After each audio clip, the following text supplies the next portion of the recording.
Ranveer Singh at 10 o'clock.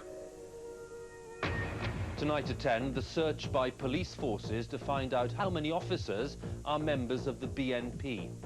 After the membership list was leaked on the internet, the BNP complains that employees are now being victimised. Anyone is complaining that members are being victimised, as our correspondent John Pienaar reports.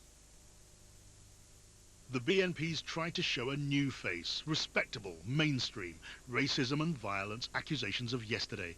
But the leak of last year's membership list, addresses and occupations included, was a step too far into the spotlight for the leadership and party followers.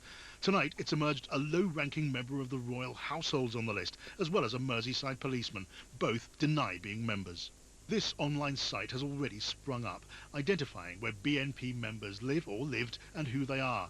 Members feel threatened. Sadly, it's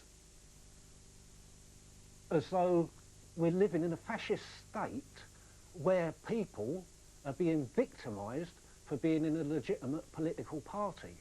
That's the way it appears to me. It's not just personal. Known BNP membership carries sanctions. In the prison service, membership's prohibited. In the army, they'll take members but not activists, though for the police, there's an outright ban. Teachers are allowed to be members of the BNP, though some disagree.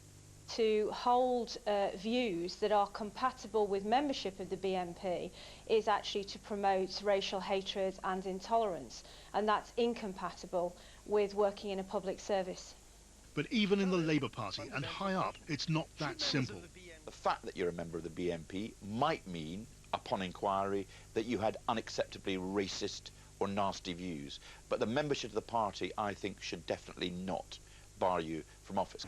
The system of banning BNP members from some sensitive jobs but not others is arbitrary, inconsistent to some MPs. As one put it to me tonight, it's a mess, but it's a can of worms and the government's in no hurry to sort it out. After this leak, there is a growing feeling at Westminster that there'll have to be a reckoning on how to deal with this sensitive issue. The party leaders saying the leak breached his members' rights but showed they came from many walks of life.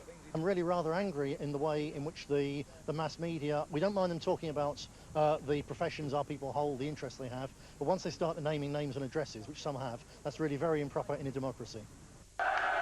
Police are investigating the leak, but a political party that's still seen as a threat by mainstream politicians has reared its head, with or without a new face, and the argument about how to confront it has reared up too.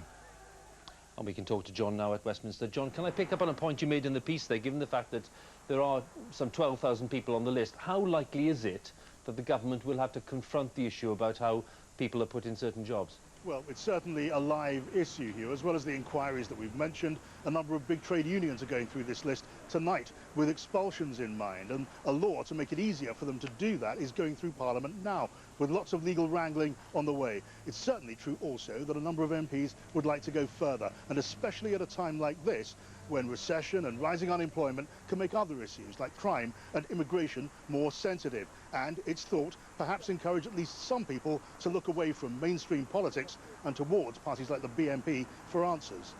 John, thank you very much. John Pienaar there, our political correspondent at Westminster.